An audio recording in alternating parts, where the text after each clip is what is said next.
Ladies and gentlemen, it is I, once again, Alfred Parsard Jr., back with another 8 o'clock spot here on the Grid Network, where we have a sports debate game show going on weekly. I'd like to introduce everybody to the panelists this week.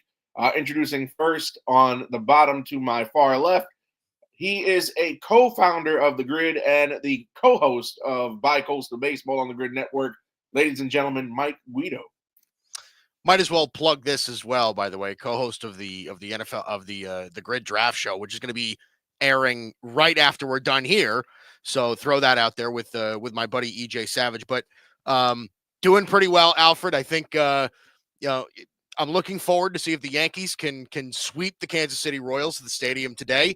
And just to throw a little jab at you, by the way, glad to see that Juan Soto is kind of teetering on mediocrity so far as a Met. I'll throw that out there as well. He misses Aaron Judge, even though Pete Alonso's got MVP. Yeah, I heard that too. Yep. But moving on, we've got our guy, the only Dallas Mavericks fan left in the world, it seems, Tyler Reddington. See, there's a lose-lose situation for me. But he asked me about the Mavs jersey, if I still support him. I still support Kyrie Irving and a few select players. I do not support the Mavs front office organization or anything, any decision that's being made right now on behalf of the Mavericks. Just wanted to make that clear. But hey, it's good to see y'all. It's a beautiful night. Let's talk some sports. Meanwhile, his former team is in the play-in, fighting for a playoff spot. More on that later. And last but not least, Mr. Paris, how are you, sir? I'm doing good, man. Got my Pacers in the playoffs. I'm ready to see them take on the entire East.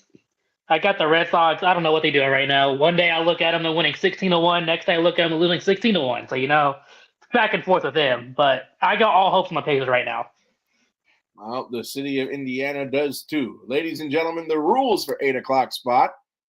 The best take gets you 5 points. Second best take gets you 3 points. Third best take gets you 1 point on the selected topic that we're going to talk about. And our first topic, and my apologies in advance for technical difficulties, weren't able to get images for everything.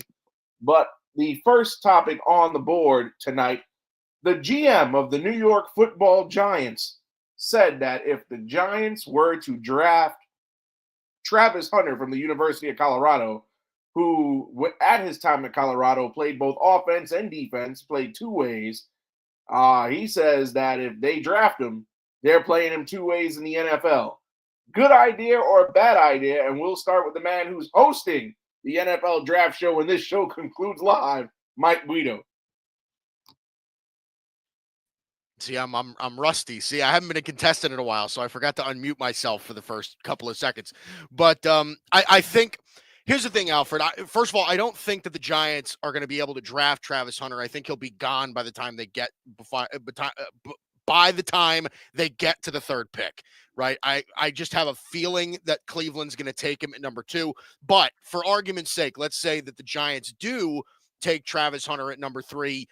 I think it would do them a disservice if they didn't try, right? I think Travis Hunter, as far as a prospect is concerned, he's a top-tier wide receiver. I mean, you could make the argument that he'd be the best wide receiver prospect in the class if you classified him that way. I think he's around the same, I think, talent level as guys like Tet McMillan from Arizona, who's another one of those players, big playmaking wide receiver. And then if you classified him as a corner, I think he's without a doubt the best corner in the draft, ahead of guys like Will Johnson from Michigan, Jahdae Barron from Texas. I think he's the best definitely out of that group. Now, again, it's a lot of snaps to be played. I think that's the argument for, guys that don't really want to see him do both. But I do think that he's capable of doing so. He's a tremendous athlete. And I also don't think that he's going to be on the field for every play on both sides of the ball. I think the teams are going to decide to put certain packages in that feature him in different positions. He's going to be a different type of versatile playmaker on both sides of the football that I think we haven't really seen since Deion Sanders. So it's going to be really, really interesting to see how he's used. But for argument's sake, if Joe Schoen of the Giants does have the opportunity, and for any team in that matter, has the opportunity to draft Travis Hunter, I think without a doubt they should at least try him on both sides of the football. I think he's that good on both sides. Okay, but to understand for your argument's sake, Mike, you're saying sporadically defensively, if I'm understanding correctly.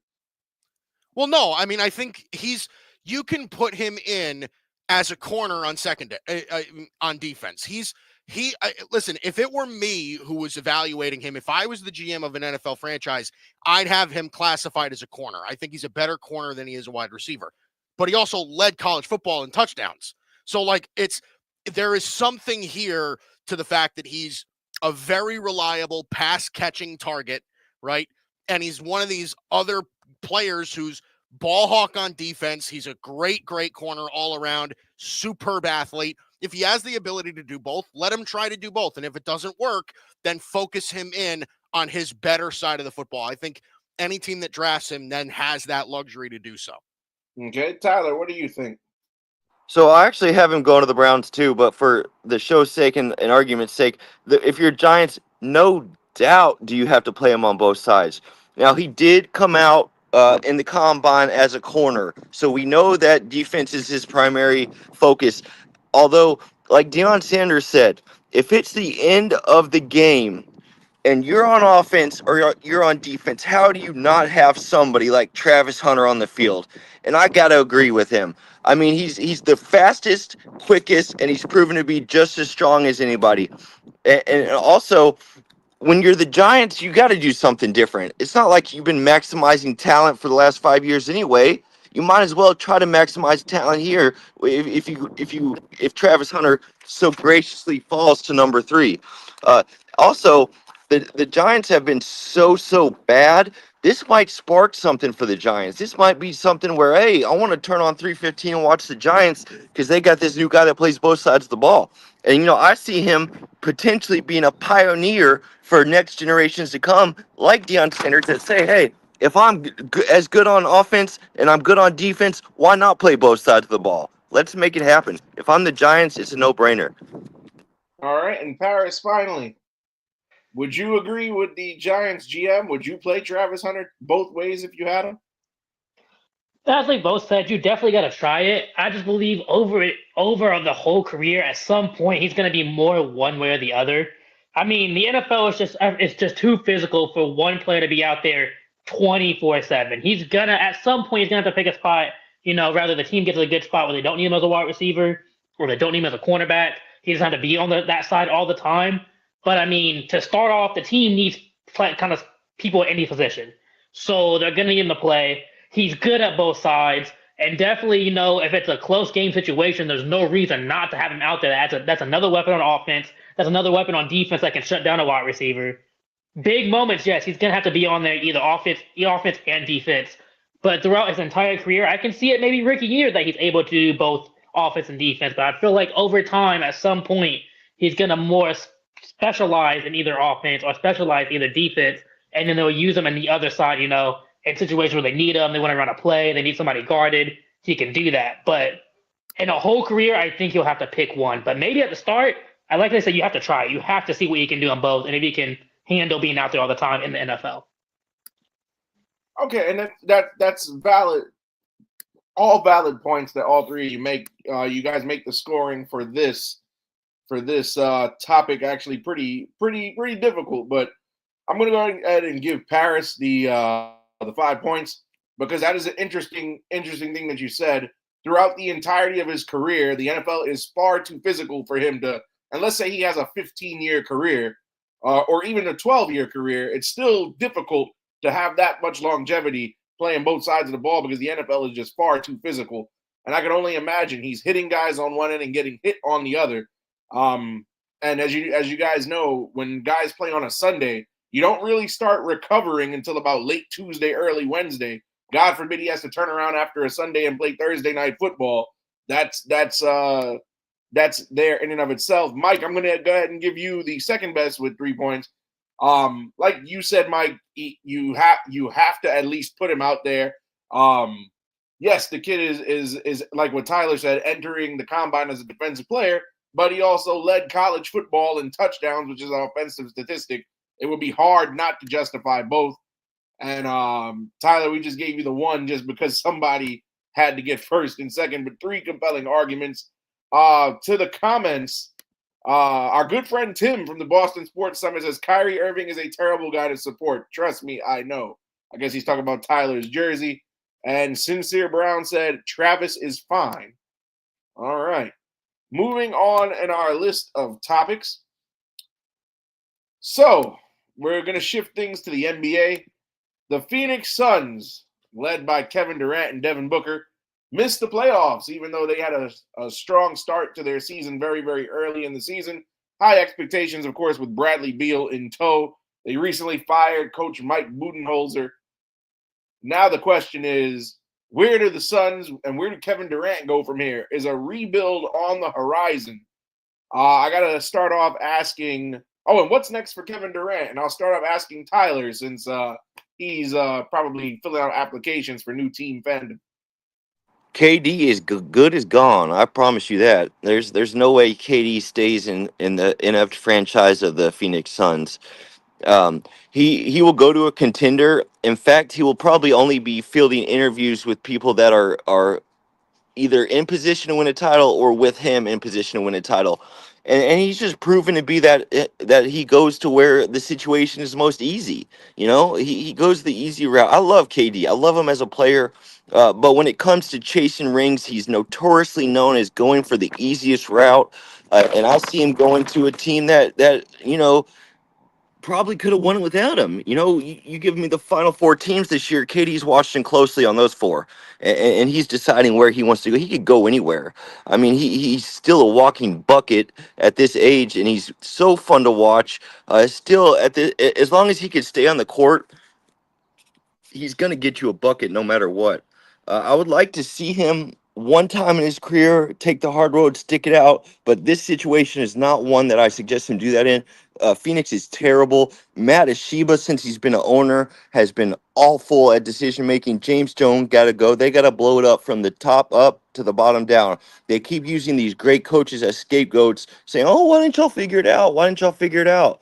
No, it's deeper than that. In fact, the best team the Suns had and the closest that they were to the NBA Finals was when they were 2 games away from beating the Bucks. They were actually up 2-0, and they had Mikal Bridges, Ayton. They had almost zero firepower besides, at the time, Devin Booker. So I hear Devin Booker is likely to go to the Pistons. This thing's going to be blown up, and it's going to happen quick. You already saw Budenholzer go. KD's next. Booker's the next, and then it's just boom. Goodbye, rebuild.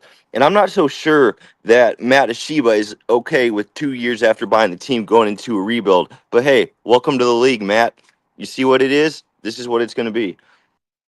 Wow, you heard it here first, ladies and gentlemen. What's today's date? April 16th. Tyler Reddington said Devin Booker to the Detroit Pistons. So remember, you heard it here first if it does happen. Paris, should the Suns rebuild? Should they blow it up? And where do you think KD and Booker end up? Well, if you remember some weeks ago, maybe a month ago, when we had this discussion about the Jets, and I told the Jets to get rid of everybody.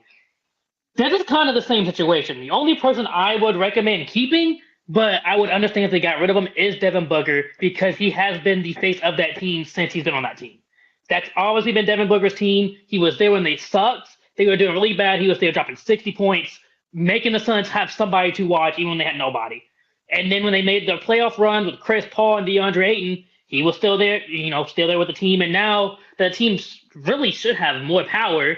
They look worse. Devin Booker is still there. And even if the team sucks, Devin Booker is the consistent guy. Everybody knows who Devin Booker is. So I would recommend keeping Devin Booker. He is the Phoenix Suns. But at this point, I can't be too upset of them getting rid of anybody. I mean, that team didn't work. You look at it on paper, you're like, yeah, this team should work. You got Devin Booker. I was a fan of Bradley Beal. I didn't know Bradley Beal was just going to come out and suck like this. So that's a little disappointing for me. Kevin Durant still does his thing, but Kevin Durant doesn't want to be a number 1 option. He never wants to be the number 1 option. He'll do it some games here and there. If you really need to a game or two, he'll be the number 1 option because he has the talent to do that. But he doesn't want to be that number 1 option. Definitely not game in and game out, which is another reason why I agree he's going to go somewhere where a team's already winning, because then he doesn't have to be that number 1 option. He can kind of just do whatever he needs to do. He's going to score. Beal, you got to get out of there. He hasn't looked good on that team at all. He really doesn't help that team at all in the first place.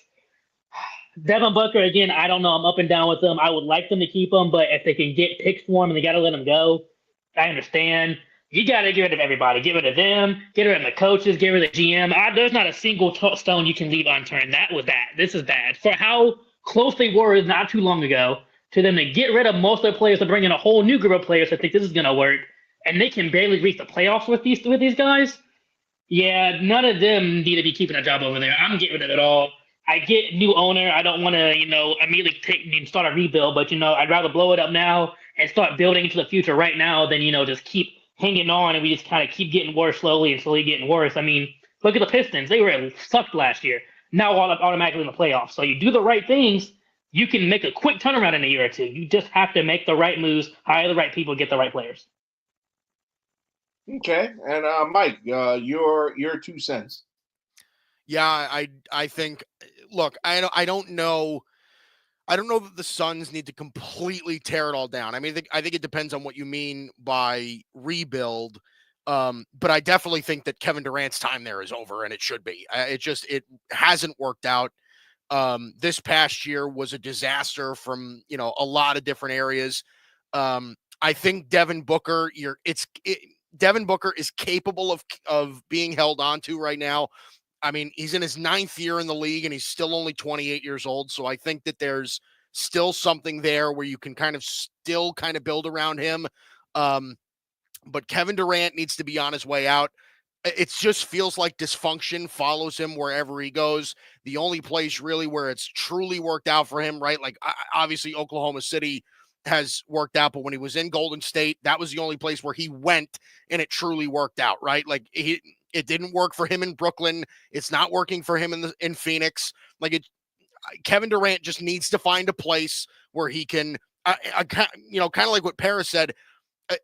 There's no doubt in my mind that Kevin Durant is capable of being a number one option, but I just don't know that Kevin Durant's head is in the right place to where he wants to be a number one option. I'm 100% on board with that. I could see a place like Dallas. I could see a place like Houston. And I really hope that Houston doesn't do that because they have a really nice young team. I'd really hope that they don't screw that up with bringing in Kevin Durant and just kind of screwing up the entire vibe there. So no, I don't think the Suns need a complete rebuild, but they definitely need to retool. They have to get deeper. This is a team that really struggled off their bench this year. They need to find a coach that can develop with some young players instead of just finding some hot button coach that can immediately bring them to a finals. I just think that this is a team that needs to retool. They need to get deeper, build around Devin Booker, shed some of the veterans, try to retool this thing again and not, shed Kevin Durant. If you can, shed Bradley Beal, try to get younger, try to get deeper. I think that's the direction you got to go in. Okay, we're going to go over to the comments before we get into the scoring. Sincere Brown says, blow the whole thing up. The Suns need to fire management and rebuild. He thinks both KD and Booker gone and Beal stays by default. He can see KD going to the Mavs, but he thinks he'll end up with the Rockets. And he agrees with the Houston take. And our good friend EJ Savage is openly rooting for Mike. So thank you for letting us know who you want to win, EJ. All right, to the scoring. I'm going to give the best take over to Mike. I do agree that even though it's his 9th year in the league, Booker's been there his whole career. That is a guy who you should build around. And valid point about KD. It seems like ever since you make a good point. Since he left Golden State, just nothing has seemed to work between Brooklyn and Phoenix. So dare I say he might get stamped with the cancer label sooner or later. I'm gonna go ahead and give the second best take to Paris. Basically, you were the first one to say, well, Devin Booker is most likely the one that's going to be held on to.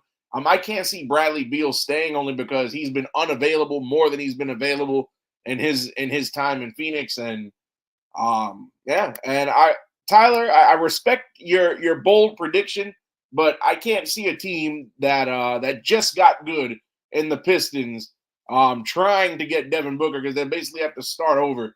They'll basically have to start all the way over if they get Booker with the amount that they're going to have to give up. I don't think they're going to be willing to part with so many young key pieces to get Devin Booker. But I do respect the bold prediction nonetheless. Stay tuned, my friend. Stay tuned. We'll see. If I'm wrong, the next time you're on this show after that move happens, I'll spot you 10 points. All right. Going to the WNBA now. Paige Beuckers is the number 1 pick in this year's WNBA draft. Do you think she'll be as impactful as rookies like from last season, like Angel Reese and Caitlin Clark? We'll start with Mr. Paris. I definitely believe she will. I mean, one, the main thing that a lot of things these females have that are really bringing people in, it's just the energy they have, the passion, the swagger they have. That brings a lot of people to watch it because we love the energy they have, and Paige has it. That's exactly what Caitlin has. She came to Indiana. We sucked. We had number 1 picks for multiple years. Even after we got Aaliyah Boston, we still kind of didn't care as much. But the moment we got Caitlin Clark, we were selling out stadiums here because we knew the impact she had and we knew the type of scoring she has. And that's what people want to see as well. They want to see people score. Scoring brings people to watch them. Caitlin Clark did it, and that's what Paige does. She scores. I mean, she has records all throughout the NCAA scoring. I mean, tied fastest to 1,000 points, fastest 2,000 points, most points in an NCAA tournament game, most points in their games. That's what people come to see. People come to see points being scored. Everybody, we like to see defense. It's fun, but people getting the bucket, shooting threes, that's what you want to see, and she can do that. Plus, just the energy she brings. We love seeing that, and just hearing about her. She also sounds like just a great teammate to have on the team. It's just all the things you want to have that's going to bring people to watch that team. Even if that team doesn't have many other players, just the fact that she's on the team, people are going to watch that game. And there's no doubt. I mean, Caitlin Clark took, a couple weeks to get adjusted, and bam, she was off doing her thing. Actually, the same thing for her. Give her a couple weeks or two of the WNBA. It's going to be, she has to adjust. And then she's going to be doing her thing, and everybody's going to be talking about her. And, they're just like with Caitlin Clark, and not as much with Angel Reese, because Angel Reese, her games, go up and down, but they would sell out anytime they came and faced Caitlin Clark. If it was against Caitlin Clark, they sold out. If it wasn't, they didn't. Paige could be doing the same thing, She starts getting a lot of tickets, and then, they get more people to come even when they're facing other teams because they want to see her. Okay, that's a valid point. Before we go on to our next panelist, a lot of people said that Angel Reese versus Caitlin Clark was the WNBA equivalent to Bird versus Magic in terms of that rivalry and selling tickets and whatnot. But Mike Guido, your turn, sir. Absolutely, unequivocally, no. There's no shot that Paige Beuckers is going to have the same impact as Caitlin Clark. There is absolutely zero chance of that. Caitlin Clark, I mean, the impact that Caitlin Clark had on the WNBA cannot be replicated. It is unbelievable what she did for that sport. Paige Beuckers, I have no doubt, is going to be a very solid WNBA player. But Caitlin Clark averaged 28.5 points a game in her college career and scored the most amount of points in college basketball history, men's or women's. Like, she took over not only women's college basketball, but men's college basketball. And then when she went to the WNBA, she took over that. Like, it's unbelievably not even close. Paige Beuckers, I think, is more comparable to somebody like Sabrina Ionescu when she got drafted by the Liberty number 1 overall, right? She was good, but it didn't bring people to the television.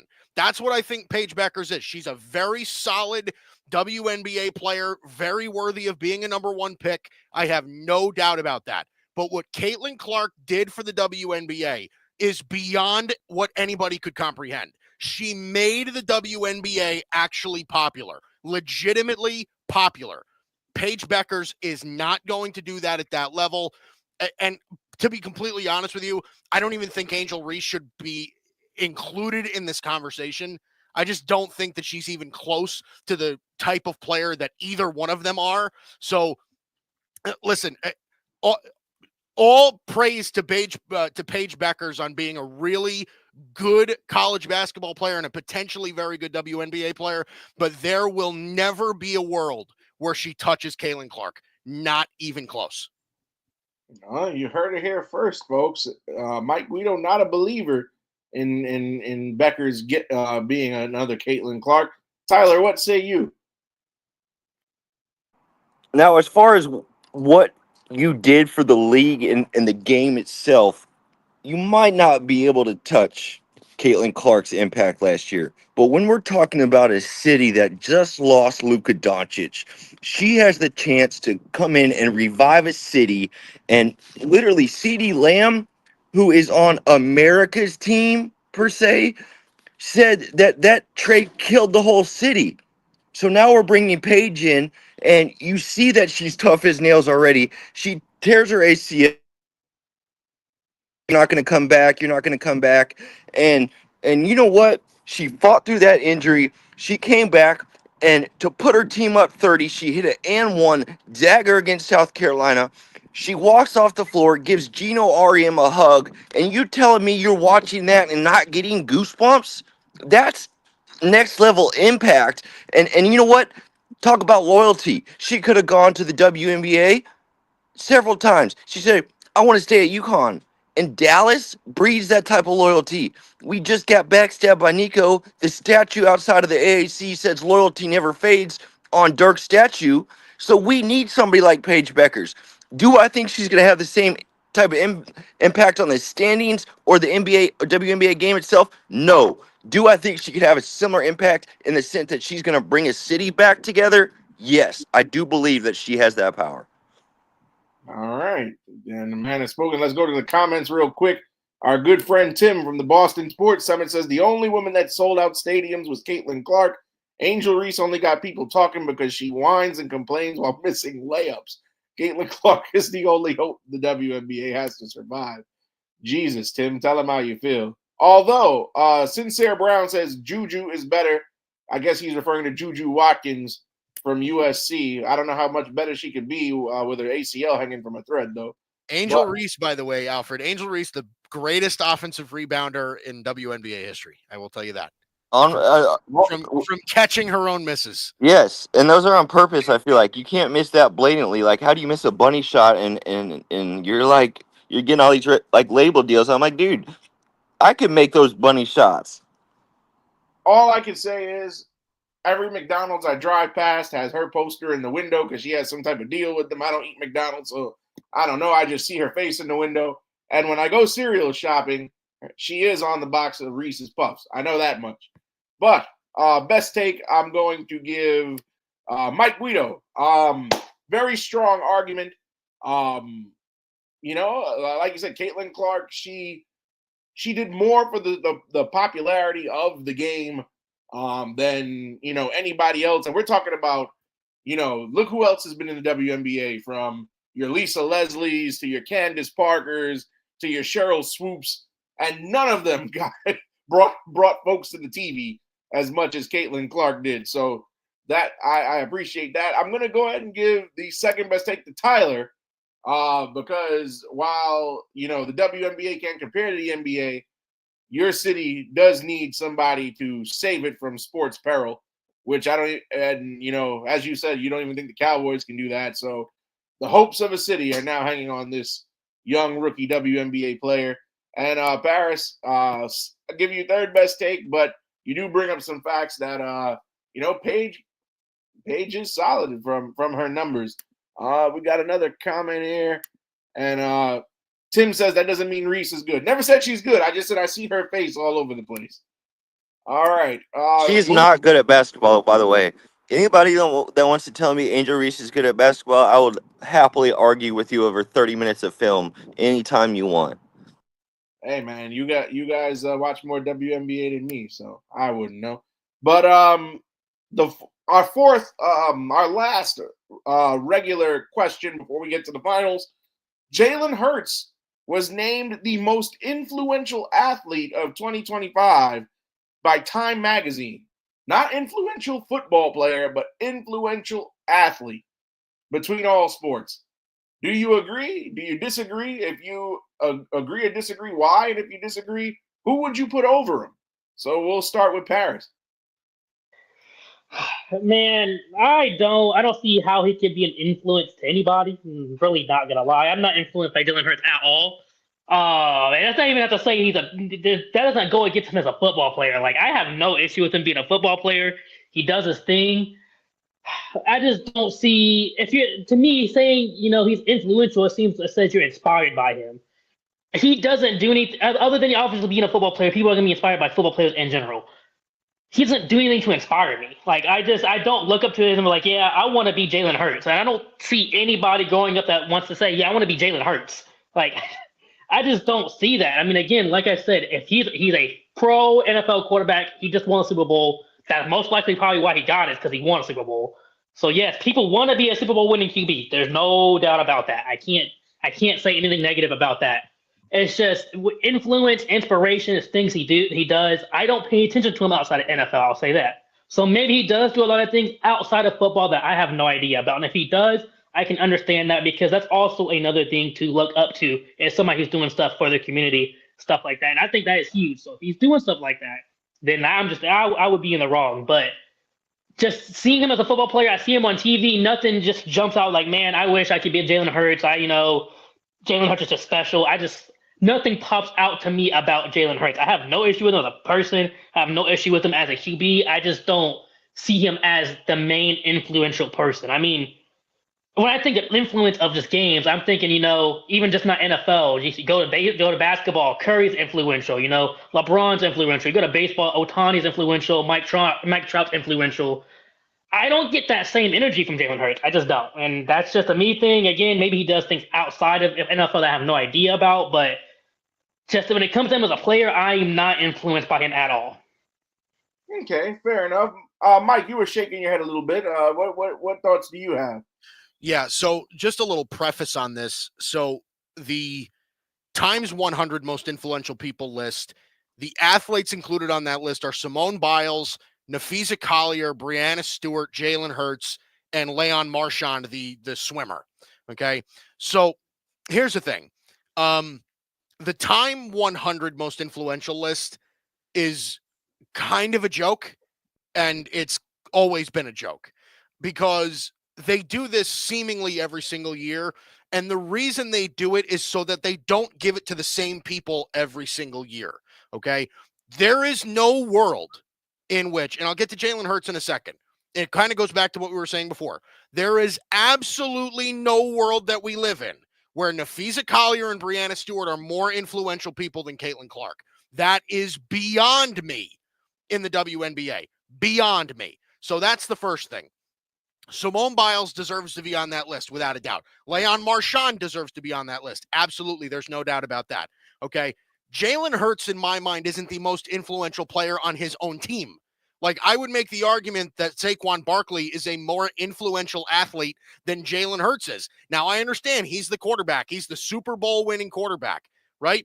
But, I mean, you talk about, Paris brought up a couple of other names, right? Like, you talk about influential players across sports. Patrick Mahomes, LeBron James, Steph Curry, Aaron Judge, Shohei Ohtani, Mike Trout, Juan Soto, right? Like, Alex Ovechkin, right, who just broke Wayne Gretzky's record, right? Like, you're talking about guys like that are doing amazing things in their sport. Jalen Hurts won the Super Bowl, and the Eagles probably more than likely won it more in spite of him than because of him.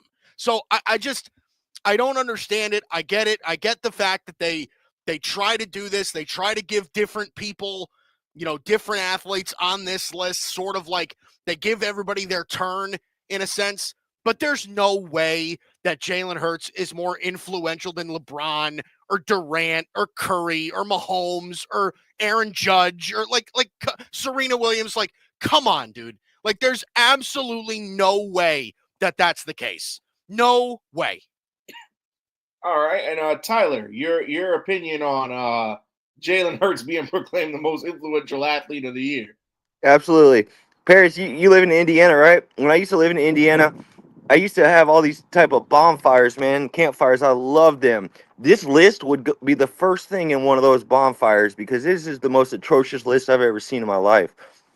In fact, LeBron James is on top of this list and needs to be, and he needs to have a UFN by his name until further notice. And I don't care if you get tired of giving him the award. This dude has had multi-generational influence, not just amongst your peers, not just in your sport, but I'm talking about generations to come. He has one son that's not even that good at basketball that is in a spot to get a ring if they win the title this year. I would say that's high level influence. And if he wanted to, all he has to do is have a conversation with Bryce. Hey, Bryce, you want to play? And then next thing you know, Bryce might be the 57th pick, and you never know. And it really, it just speaks to the type of when LeBron James walks in the room, you feel it. You feel the leadership. You feel the manhood, and it's just something that I respect. And I don't care if I'm tired of riding his nuts. I'm tired of people riding his nuts. No, until something changes, that's how it is, because he continues to influence the sport. He continues to open schools. He continues to do all these things that are more than just, and he says it's more than just a game. He's still out of his busy life meeting with Steve Nash on the podcast. He couldn't get enough of that with JJ Redick. To me, until further notice, LeBron James, most influential player, hands down. Wow, that is the most unique take I've ever heard in the history of this program. My goodness. Before we move on out to the scoring, I just want to see what the comments are saying. Barry Grant says he's banned. I don't know who he's talking about or what he's talking about. I don't know who's banned, but okay. So all of a sudden he doesn't like LeBron James or something. I don't know. He's always saying something fly, but that is not that crazy of a take. I mean, do another list. I guarantee you he's top 5 on anybody else's list. I also got to say, being an Indiana person, I've gone year in and year out watching LeBron beat me. He beat the Pacers every single year. He goes to the West. We hold him to 0 points, and he puts up the last shot. But guess what? He's still influential. I just don't like having to see him every single year. Well, I could kind of get on the LeBron train because I was in the 7th grade his rookie season in the league. I'm now 34 years old. He's still in the league. But on this list, let's see. They said that they picked Jalen Hurts because he was recognized for his resilience and ability to handle both success and failure. I don't know what type of criteria that is. How many athletes, what kind of criteria is that? How many athletes do you know that have gone through the same thing? Probably all of them. Every single one. What are we talking about here? Like, what a political explanation that is. It's awful. And then according to Time Magazine, Serena Williams, despite being retired from tennis, so she hasn't even played in the last calendar year, they said was acknowledged for her continued impact on sports and business. Simone Biles was recognized for her dominance and impact on the sport, which you'd have to give LeBron if you're going by that type of that standard. Serena Williams, at least, and despite, even though she hasn't played, right? I get that. But Serena Williams, at least, is the greatest women's tennis player of all time, no questions asked, right? She has influence, no doubt. Jalen Hurts, like, who outside of Philadelphia, who does he influence? Seriously, like, what are we doing here? It's craziness. And then they said, check this out, Breonna Stewart and Naphesia Collier were honored for their impact on women's basketball and their leadership in the unrivaled league. Oh, my Lord. And then they picked Leon Marchand because of his Olympic prowess. So whoever made that list obviously is not a sports fan. But, by the way, Barry clarified his comment. Tyler is banned, he says, I guess for the Bronny comment. But despite Tyler being banned, I'm going to give him for the best take of the round, just because I do agree that if anybody should be at the top of that list, it should be LeBron, the guy's over 20 seasons in the league, building schools, as Tyler pointed out. So it's just beyond, if anybody should be inspirational, influential, it should be the guy who's a philanthropist, nonetheless, off the court as his greatness is on the court. I'm going to give Mike the second best take. He is our points leader with 16 points because, again, I believe everything you said. In Paris, you're tied with Tyler for 10th. So we got a tie for second. So I guess everybody's going to the final round. Let's pull up the rules for the final round. There's only going to be points for one take. The best take gets 10 points. So this is anybody's game to win. Our bonus question in the final round, it is, well, right now it's still the play-in, but the NBA playoffs are among us, even though this bracket is, the bracket is semi-outdated because the Golden State Warriors are in as of right now. They beat the Memphis Grizzlies last night. The Orlando Magic also in at 7. They beat the Atlanta Hawks last night with the Bulls and the Heat playing tonight, as well as the Kings and the Mavericks. So the question is, which first-round series do you think is going to give us the most fireworks? Which is going to be the best basketball series out of all 8 first-round matchups? And I'll start with Mike Guido. Yeah, I think you can make an argument for a couple. I think the Lakers Timberwolves series could be very, very entertaining. Obviously with LeBron and Luka going up against Anthony Edwards, I think that could be a really, really interesting series. I also think just to throw something Paris's way, I do think the Pacers Bucks series is going to be very, very good as well. But if you're asking me to take one series right now, I kind of like Golden State and Houston. I think that's going to be a really interesting series where you could potentially see an upset. This is a very young Houston Rockets team that does not have a ton of experience, right? This is a team that is known for their offensive prowess, but did not put up league-topping offensive numbers this year as far as the Rockets are concerned. And this is a Golden State team that as soon as they got Jimmy Butler, they started playing really, really well. And then towards the end of the season, things started to kind of come back down to earth for them. So I'm really kind of curious if they can kind of pick things up. I think that Steph and Jimmy Butler with the Warriors could give the Rockets a run just based on pure experience alone. So I think that's going to be a series that people are really going to look forward to. I like some of the others, but I do think that Warriors-Rockets is the series that I'm looking forward to. Young talent versus veterans, and it could very easily result in an upset. So I'm going to say Rockets-Warriors. All right, so Mike going Rocket Warriors for the best first-round matchup. Paris, who do you think is going to give us the best first-round matchup this playoff series? So I definitely like that Rockets Warriors take. I mean, just in general, watching Curry in the playoffs, I mean, that's great basketball. And watching Jimmy Butler in the playoffs is exactly when you want to watch Jimmy Butler. I do like the Lakers and Timberwolves. I'm going to be watching that 100%, but I have to be biased and go with the Pacers. And I only say the Pacers and Bucks. One, I went to one game this season, and it happened to be a Pacers and Bucks game, and that game ended on a buzzer beater shots. You don't see that often. Two, what makes games entertaining is good offense. And what is more, you're not going to get more offense than you are going to from a team that averages putting up, 120 points a game back-to-back seasons. And in back-to-back seasons have games where we put up 150 in a game. And a week or two ago, we put up 160 in a game. Are we going to do that against the Bucks? Definitely not. We're not going 150, 160 against the Bucks. But the Pacers score points. That's exciting to watch.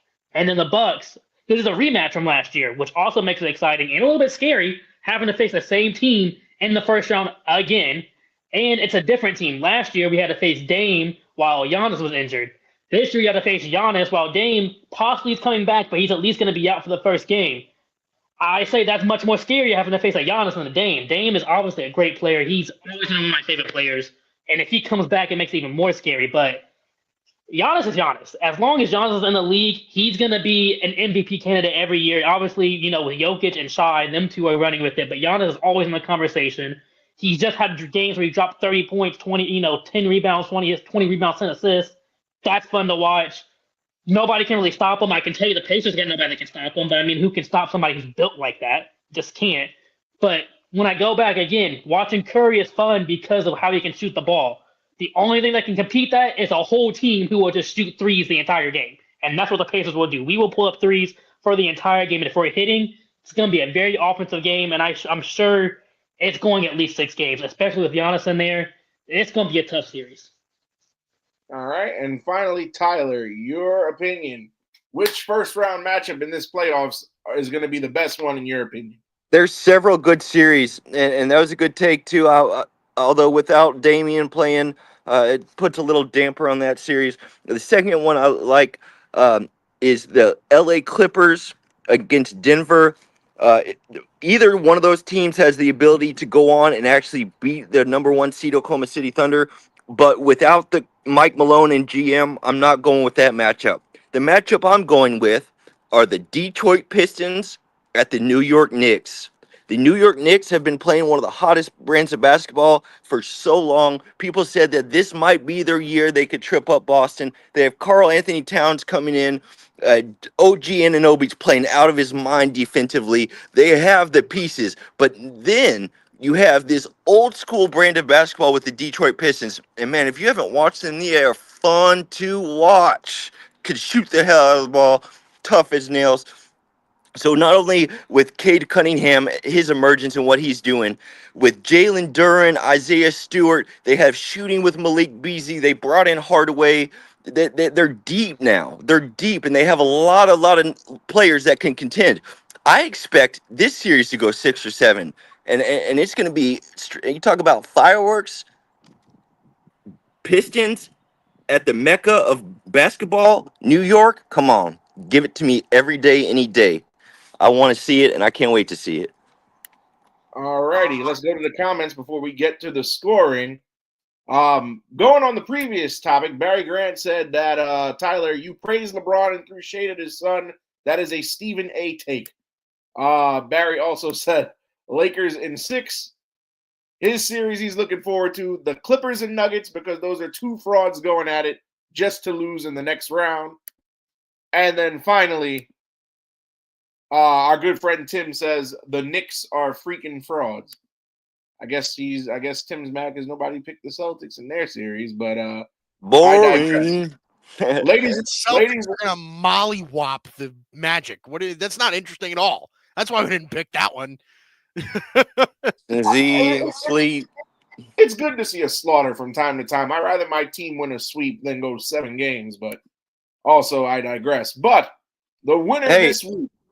I understand Paris's take too. I would be excited as hell to see my team in a playoff series. Fucking Nico Harrison took that from us, so I don't get to experience that this year. Well, you guys are still in the play-in to be decided later tonight. But the winner with the best take, and the reason why I'm giving him the best take is because, hold on, one more comment here. So Tim says Celtics matchup is a boring one. Okay, so we're all on the same page. The winner with the best take, and I'm giving him the best take because there's no better matchup when there's bad blood and they're a team in your own division. I'm going with Paris. So, Paris, you congratulations on the win, sir. What would you like to say in the allotted time for your victory speech? Pacers all the way for the finals. We win it this year. That's what I'm saying. Well, that's a confident. This all year. Listen. Confident man. We put up the best fight against the Celtics last year. We gotta beat them this year. I'm not worried about there's only 3 teams there's a couple teams to worry about the East. The Bucks are first. I am worried about them because it's a rematch. You got the Bucks, you got the Cavs, and the Celtics. I'm not worried about the Knicks. I know we can beat them. We already beat them once. I'll beat them again. Actually, I'm a little bit more worried about the Knicks. The Knicks have close games. The Cavs, I think we can beat them. We beat them twice at the end of the season. Once with our starters, once without our starters. So, I mean, the Knicks are scary. Hey, listen. You didn't have your stars in the first game. I understand that. But guess what? We did in the second game, and we still won. That's a lot of tough talking for Paris, even though Tim's laughing at somebody. But listen, Paris, I hate to burst your bubble, but I got the Pacers in the second round exit, depending on who wins that other series. But nonetheless, congratulations. Playoffs start in a couple days. Play-in is tonight. I want to say thank you to everybody. Thank you, Paris. Thank you, Mike. And thank you, Tyler. And for those of you who like football, Mike will be on this YouTube channel momentarily with our good friend EJ Savage for their draft show coverage. So stick around. And until then, we'll see you on a special night next Wednesday for the 8 o'clock spot. Until then, good night, America.